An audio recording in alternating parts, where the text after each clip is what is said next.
Hi everyone, welcome to Pumpkin's Kitchen. Hi friends, welcome back to my channel. ఈరోజు recipe ఏంటంటే పొడిలు అండి. మనం ఇడ్లీలోకి దోశలోకి యూజ్ చేసుకునే పొడిలు తయారు చేసి చూపిస్తాను. ఇక్కడ నేను ఈరోజు కారపొడి, కందిపొడి 2 టైప్స్ ఆఫ్ పొడులు తయారు చేసి చూపిస్తాను. సో మనం ఏంటంటే రెగ్యులర్గా చట్నీస్ చేసుకుంటాం కదా, సో చట్నీస్కి రీప్లేస్మెంట్ ఆఫ్ దిస్ అండి. సో పొడులు తయారు చేసి పొడులు యూజ్ చేసుకోవచ్చు మనము. సో ఆ రెసిపీ మీకు ఈరోజు చేస్తున్నాను. అయితే before going to the process as usual అండి, మీరు ఇప్పుడు నా ఛానల్ సబ్స్క్రైబ్ చేయకపోతే సబ్స్క్రైబ్ చేయండి, లైక్ చేయండి, షేర్ చేయండి, అండ్ అక్కడున్న బెల్ ఐకాన్ ప్రెస్ చేయండి. You will get the new recipe notifications. So will start the main process.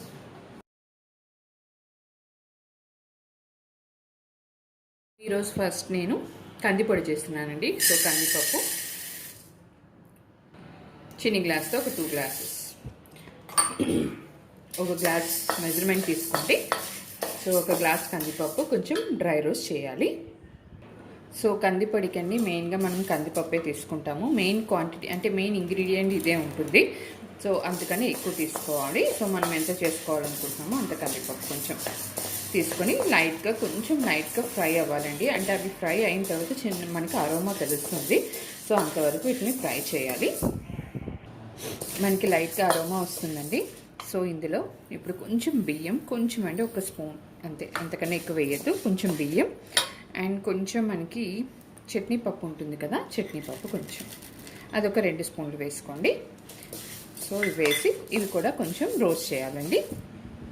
ఇప్పుడు ఇందులో తగినన్ని ఎండుమిరపకాయలండి. నేను ఇక్కడ ఆల్మోస్ట్ ఒక 10 వరకు తీసుకున్నాను. సో ఇవి కూడా కొంచెం మనం వీటితో పాటు వేయించాలి. ఎక్కువ ఎండుమిరపకాయలు వేసుకోవద్దండి, ఇది మరీ కారంగా ఉండకూడదు. మనకి ఏంటంటే కందిపొడి అంటే మనం కందిపప్పు అంటే పప్పు తింటే మనకి ఎలాంటి ఫ్లేవర్ ఉంటుంది, అలాగే పొడి కూడా కందిపప్పు అనేది డామినేట్ చేసి ఉండాలండి. సో మళ్ళీ మిరపకాయలు ఎక్కువ వేస్తే మీకు కారం ఎక్కువ అయిపోయి వేరేగా అయిపోతుంది అది. సో తగినన్ని మిరపకాయలు వేసుకుంటే సరిపోతుంది. సో ఇందులో కొంచెం జీలకర్ర అండి, వెరీ లైట్గా వేస్తున్నాను, ఒక చిన్న టీ స్పూన్తో. సో ఇవన్నీ వేసి బాగా మనం ముందు వీటిని డ్రై రోస్ట్ మాత్రం కంపల్సరీగా చిన్న మంట మీద పెట్టుకొని చేసుకోవాలండి. సో మనకేంటంటే ఈ పొడి ఇది మనకి నిల్వ కూడా ఉంటుందండి, పాడవకుండా ఉంటుంది. సో నేను ఏంటంటే ఒకసారి ఇంత గ్లాస్ ఒక మెజర్మెంట్ ప్రకారం ఒక చిన్న గ్లాస్ చేసేసుకొని ఉంచుకుంటాను. సో అది నాకు బయటే ఉంటుంది, ఫ్రిడ్జ్లో కూడా పెట్టను, బట్ బాగుంటుందండి, ఫ్రెష్గా ఉంటుంది, పొడి నిల్వ ఉంటుంది. సో ముందు అందుకనే కొంచెం మంచిగా డ్రై రోస్ట్ అలా చేసుకోవాలి మనం. ఇవి మనం మిక్సీ పెట్టినప్పుడు 2 పీసెస్ కింద చేసుకోండి, మనకి కొంచెం ఈజీగా అవుతుంది. చల్లారిన తర్వాత మంచి అరోమా వస్తుందండి. సో మనం ఇంకా స్టవ్ ఆఫ్ చేసుకోవచ్చు. అండ్ దీంట్లో మనం ఏంటంటే యాక్చువల్లీ కొంచెం తగినంత సాల్ట్ వేసేసుకుని స్టవ్ ఆఫ్ చేసుకుని చల్లారిన తర్వాత మిక్సీ పట్టుకోవాలి. వీటిని బాగా చల్లారనివ్వాలండి. చల్లారిన తర్వాత మాత్రమే పౌడర్ చేయాలి. చల్లారిపోయినాయండి. ఇప్పుడు మనం వీటిని మిక్సీ పట్టుకుందాం. నేను ఇందులో ఉప్పు కూడా యాడ్ చేసేసానండి. సో ఇది కొంచెం మనం మిక్సీ పట్టిన తర్వాత అండి ఒక 4 వెల్లుల్లి రెబ్బలు జస్ట్ వేసిన తర్వాత జస్ట్ 1 సెకండ్ మిక్సీ పట్టాలండి. ఇవి మొత్తం పేస్ట్ అయిపోకూడదు, జస్ట్ క్రష్ అంటే చిన్నగా మనం ఎలాగ దంచితే ఎలా ఉంటాయి అలా అయితే సరిపోతుందండి. ఫ్లేవరింగ్ కోసం వేస్తున్నాను, చాలా మంచి ఫ్లేవర్ ఉంటుందండి. సో మన పొడి రెడీ అయిపోయిందండి. ఇప్పుడు దీన్ని మనం ఎయిర్ టైట్ అంటే కొంచెం వెంటనే కాకుండా కొంచెం సేపు తర్వాత మనం ఒక ఎయిర్ టైట్ కంటైనర్లో షిఫ్ట్ చేసుకుంటే మనకి నిల్వ ఉంటుందండి.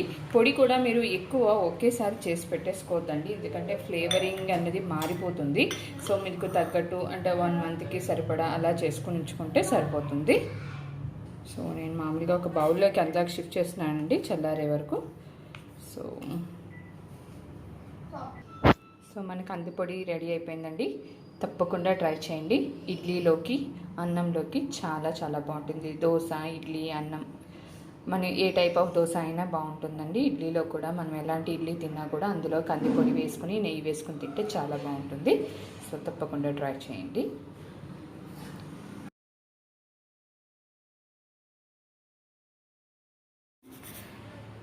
తయారు చేసుకునేది కారపొడి అండి. సో కారపొడికి ముందుగా నేను ఒక 2 స్పూన్లు ధనియాలు వేస్తున్నాను.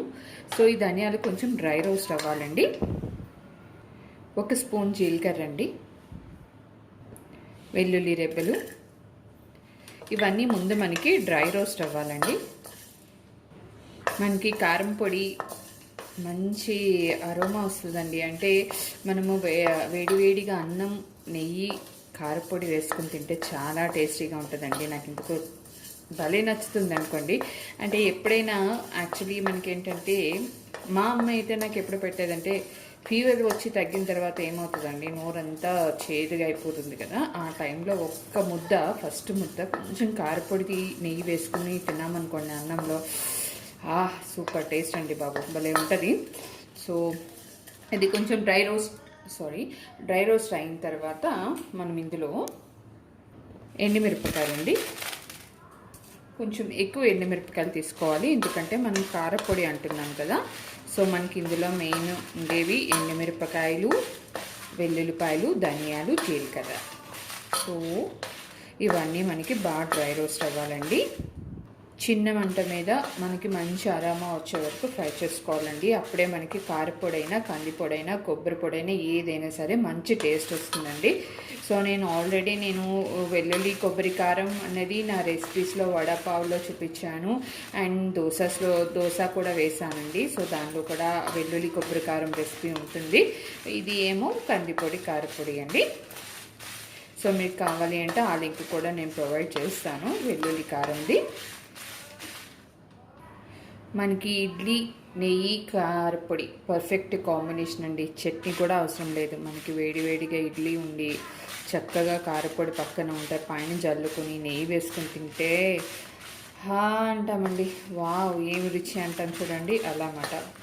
సో ఇలాంటి చిన్నవి అప్పుడప్పుడు మిస్ అవ్వకుండా మనం తినాలండి కంపల్సరీగా. రొటీన్గా చట్నీ, పల్లీ చట్నీ, కొబ్బరి చట్నీ ఆర్ టమాటో చట్నీ ఇవన్నీ కాకుండా అప్పుడప్పుడు మనం ఇలా పొడులతో తింటే, అల్లం పచ్చడి, పొడులు, సో ఆ డిఫరెంట్ టేస్ట్, అంటే ఓల్డ్ స్టైల్కి వెళ్తున్న ఫీలింగ్ ఉంటుంది ఓల్డ్ డేస్కి. సో ఓల్డ్ డేస్లో మనం ఇలా తినేవాళ్ళం మనం గుర్తు తెచ్చుకోవచ్చు, చక్కగా ఉంటుందండి. సో అందులో మనకి ఏంటంటే వర్షం పడుతున్నప్పుడు కూడా అండి, కర్రీస్ కాకుండా ఫస్ట్ 2 ముద్దలు మనం ఇలా పొళ్ళుతో తింటే భలే ఉంటాయండి. ఎప్పుడైనా సరే మీకు చూసారా, కొన్ని హోటల్స్లో మనకి ముందే డైనింగ్ టేబుల్ మీద మనకి కొంచెం పొళ్ళు పెడతారు, అంటే కందిపొడి, కరివేపాకు పొడి, కారపొడి, ఇలాగా. సో అవి ఎందుకు పెడతారనేది నాకు తెలియదు కానీ, బట్ ఫస్ట్ ముద్ద మాత్రం పొడులతో తింటే ఆ మజా వేరండి, భలే ఉంటుంది. సో ఈసారి ట్రై చేయండి మీరు కూడా. బట్ ఇందులో అండి నాకు తెలిసి ఏంటంటే డైజెషన్కి కొంచెం మంచిది అన్న టైప్లో పెడతారని అనుకుంటున్నాను. నాకు ఎందుకు పెడతారో నాకు పర్టికులర్గా తెలీదు. సో ఇలా మనం అన్నీ చక్కగా మంచి అరోమా వచ్చే వరకు ఫ్రై చేసుకోవాలి. ఓకే, మనకి కొంచెం ఎండుమిరపకాయలు కొంచెం చూడండి ఫ్రై అయిన తర్వాత ఇలా అంటే సౌండ్ వస్తాయి కదా, సో అంతవరకు వేయించుకోవాలండి. అంటే చల్లారిన తర్వాత మీరు ఇలా వేగేయలేదో చెక్ చేసుకోండి. వేడి మీద మనకి తెలియవు, అది అంటే వేడి మీద మీరు ఇలా అనుకున్నా మెత్తగానే ఉంటాయి, బట్ కొంచెం చల్లారిన తర్వాత మాత్రం ఒకసారి చెక్ చేసుకోండి. కొంచెం మనకి అలా క్రిస్పీగా ఉంటే పొడి ఎక్కువ రోజులు నిల్వ ఉంటుంది, మంచి టేస్ట్ కూడా వస్తుంది. సో ఇప్పుడు దీనిలో బాగా వేగిన తర్వాత అండి తగినంత ఉప్పు, అండ్ నేను ఇక్కడ ఎండి కొబ్బరి పొడి వేస్తున్నానండి. మీ దగ్గర ఎండి కొబ్బరి పొడి లేకపోతే ఎండి కొబ్బరి ఉంటుంది కదా, దాన్ని నేను ముక్కల కింద కోసి వేసుకోవచ్చు.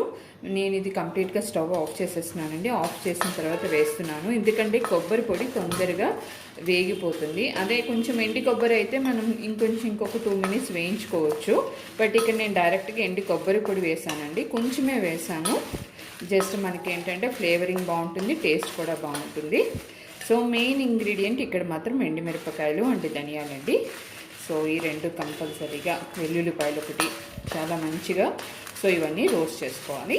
సో ఇవి చల్లారిన తర్వాత కంప్లీట్గా చల్లారాలండి. కంప్లీట్గా చల్లారిన తర్వాత మాత్రమే మనం మిక్సీ పట్టుకోవాలి.